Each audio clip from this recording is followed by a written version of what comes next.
नमस्कार बंधुरा आज আমি চলে এসেছি আরেকটা রেসিপি নিয়ে।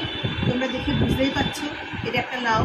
এই যে নখ ঢুকে যাচ্ছে, মানে একদম কচি লাউ। নখ দিয়ে কিন্তু লাউ দেখতে হয়, তবে বাজারে কিন্তু কিনতে গিয়ে নখ ঢোকালে পরে মেরে তাড়িয়ে ওরা দেখতে দেবে না। আমি এরকম একবার হয়েছিল আমার সাথে।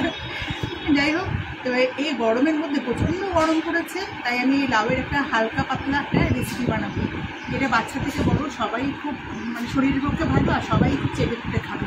লাউটাকে আমি ধুয়ে মুছিয়ে নিয়ে এসেছি, এবার এটাকে আমি কেটে নিয়ে করে আসছি। লাউটাকে ঝিরিঝিরি করে কেটে নিয়েছি, এবার লাউটা আমি কুকারের মধ্যে দিয়ে দেবো। কারণ আমাদের এখানে জলে না সবজি সেদ্ধ হতে অনেক সময় লাগে, তাই আমি যেগুলো একটুখানি কুকারে দিয়ে একটা সিটি দিয়ে নিলে হয়ে যায়, সেগুলো আমি কুকারেই দিয়ে দিই। যেটা 2 মিনিটে হবে সেটা এখানে আধ ঘন্টা কড়াইয়ে দিলে লেগে যাবে। কুকারে দিলে একটু গ্যাসটার সাশ্রয় হয় আর একটু তাড়াতাড়িও হয়ে যায়।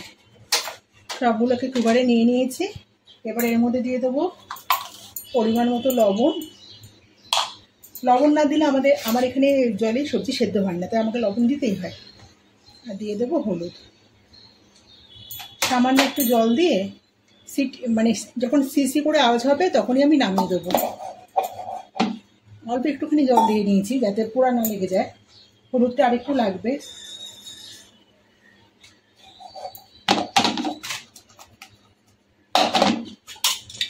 একটা সিটি দিয়ে নিয়ে আসছি। দেখুন বন্ধুরা, লাউটা সেদ্ধ হয়ে গেছে, আর লাউয়ে জল দিলাম না, তাও কত জল বেরিয়ে গেছে। আবার এত জলকে আমাকে আবার টানাতে হবে। এদিকে কড়াইতে 1 চামচেরও কম সর্ষের তেল দিয়ে দিয়েছি। তেলটা গরম হোক, একটু ছড়িয়ে দেবো।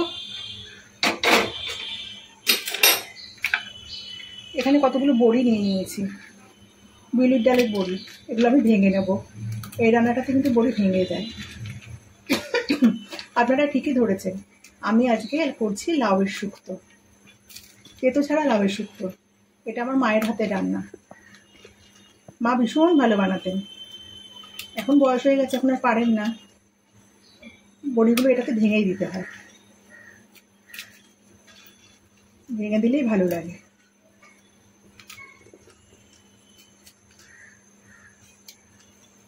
তেল গরম হয়ে গেছে, আমি ফোড়নটা দিয়ে পরে বড়িটা দেবো।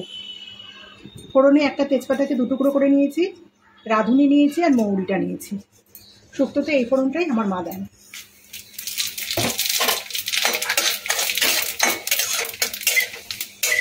ফোড়ন ভাজা হয়ে গেছে, ফোড়ন থেকে সুন্দর গন্ধ বেরোতে শুরু করে দিয়েছে। এবার বড়িটা দিয়ে দিলাম এর মধ্যে। বড়িটা এবার লাল লাল করে ভেজে নেব।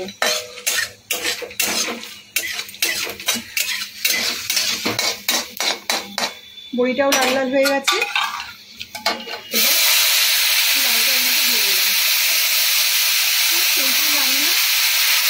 সাধারণ রান্না, খেতে অসাধারণ, শরীরের পক্ষে ভীষণ ভালো।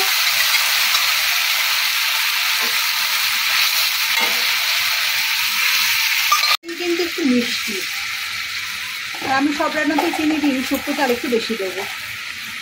1 চামচ ভর্তি করে চিনি দিয়ে দিলাম এর মধ্যে। এটা কিন্তু এতটা ঝোল ঝোল থাকবে না, এটাকে টানানো হবে।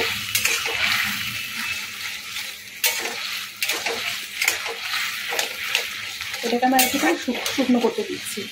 এখন কিন্তু রান্নাটা কমপ্লিট হয়নি, এর মধ্যে আরও কিছু দেওয়া বাকি আছে।